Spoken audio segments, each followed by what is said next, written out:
तो स्टूडेंट्स आज हम पढ़ेंगे personal construct theory given by George Kelly में मैन एज अ साइंटिस्ट।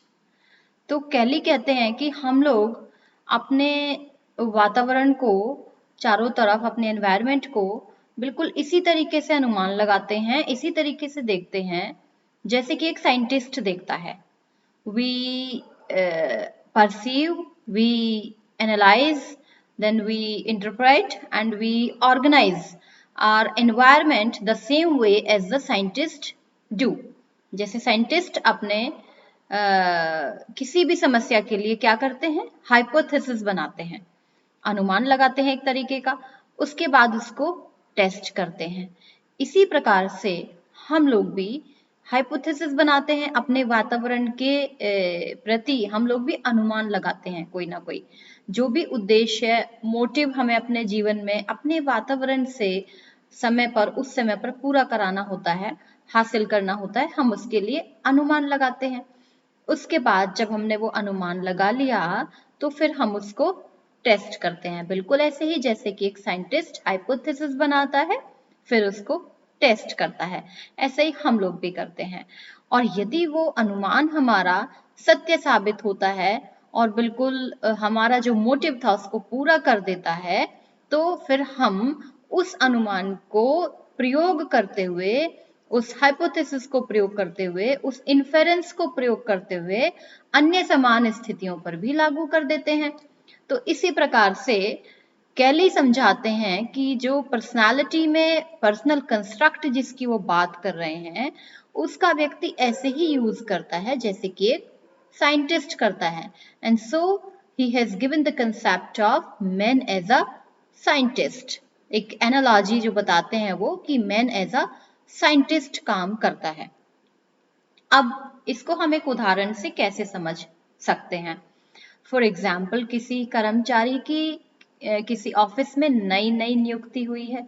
अभी वो क्या करता है, अपने चारों तरफ के एनवायरनमेंट को ऑब्जर्व करता है, ऑफिस के एनवायरनमेंट को, अपने कलीग्स के उसको उनके नेचर को ऑब्जर्व करता है। अब वो अपने बॉस के नेचर को भी ऑब्जर्व करता है। तो वो देखता है, वो अनुमान लगाता है कि जो बॉस है वो उन लोगों से, उन कर्मचारियों से ज्यादा खुश रहता है हमारा, जो उसकी प्रशंसा करते हैं, उसकी तारीफ करते हैं। तो ये उसने ऑब्जर्व किया, उसने ये अनुमान लगाया। अब वो क्या कर सकता है, वो इस ऑब्जर्वेशन को लागू कर सकता है, यूज करेगा इसका। तो वो क्या करेगा, अपने बॉस की तारीफ करेगा, प्रशंसा करेगा। अब उसने बॉस की तारीफ की, बॉस की प्रशंसा की। अब बॉस का जो एटीट्यूड है उसके लिए फेवरेबल हो गया, अच्छा हो गया। तो अब इस तरीके से ये जो व्यक्ति है, जो कर्मचारी है, इसने कंस्ट्रक्ट बना लिया अपने दिमाग में कि ये जो बॉस है हमारा, मेरा, ये प्रशंसा करने से खुश हो जाता है और आपके साथ अच्छा व्यवहार करता है। अब मैं इसकी प्रशंसा अब और जब जैसे तैसे कर दिया करूंगा। और इसके अलावा बॉस के व्यक्तित्व से मेल खाते हुए जो व्यक्तित्व होते होंगे उनके बारे में भी ये ऐसे सोच लेगा, अनुमान लगा लेगा कि वो लोग भी प्रशंसा से आपके प्रति फेवरेबल एटीट्यूड डेवलप कर लेंगे। तो this is we are using our construct, we are generalising our construct towards the similar situations in life. अब क्वेश्चन उठता है कि क्या कंस्ट्रक्ट्स परमानेंट होते हैं, मतलब क्या वो फिक्स होते हैं? तो the very point blank direct answer is no. आप सोचो, यदि कंस्ट्रक्ट परमानेंट होने लगे, इनफ्लेक्सिबल होने लगे, तो जो एक बार हमने सीख लिया वो सीख लिया।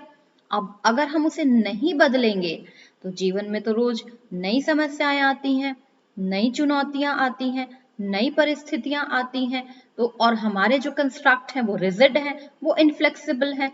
तो अनुकूलनशीलता कहाँ से आएगी, एडेप्टेबिलिटी कहाँ से आएगी, एडजस्टमेंट कहाँ से आएगा? The very answer of this question is that constructs are changeable, revisable. They can be altered. Even we can discard the constructs that have been already formed.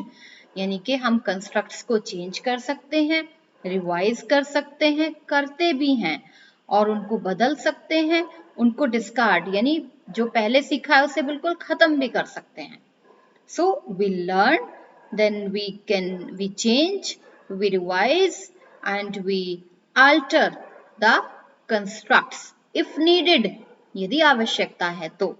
We meet new people, we face new situations in everyday life, and we face new circumstances as well. We face new challenges in life, and because of these situations, constructs change. Constructs जो होते हैं वो बदलते रहते हैं. This is called, I have put in the figure, the static image in the video. I have put some major points in this image. This is called constructive alternativism by George Kelly. इसको George कैली constructive अल्टरनेटिविज्म कहते हैं. यानी कि जो हमारे पहले construct बने हैं उनको हम आवश्यकता पड़ने पर चेंज कर सकते हैं, उनका अल्टरनेट ढूंढ सकते हैं, उनको बदल सकते हैं, उनको डिस्कार्ड कर सकते हैं. This is called constructive alternativism. It means constructive alternativism is the idea that we are free to revise, to change, and to alternate the already formed constructs if needed. Getting my point? बात आ रही है समझ में?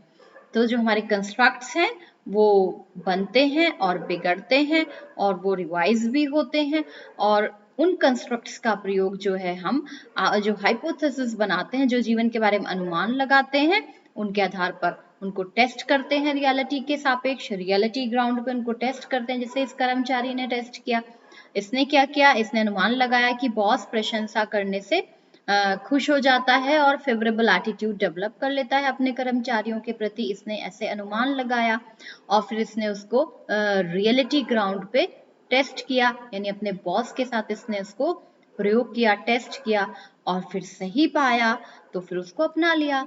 इस तरीके से construct का निर्माण हो गया. और फिर ये कंस्ट्रक्ट बदल भी सकता है, यदि आगे ये काम नहीं करेगा तो ये बदल भी सकता है. This was the concept man as a scientist by George Kelly. तो नेक्स्ट एपिसोड में हम जानेंगे फंडामेंटल पॉस्टुलेट जो कि कैली ने दिया था. That was one two fundamental postulates and corollary given by George Kelly. उसके लिए आप एपिसोड देखते रहिएगा, और इस एपिसोड से संबंधित यदि कुछ क्वेश्चंस, कुछ क्वेरीज आपको परेशान करते हैं, आपके दिमाग में आते हैं, put in the comment box. I will be waiting for that. Thank you so much.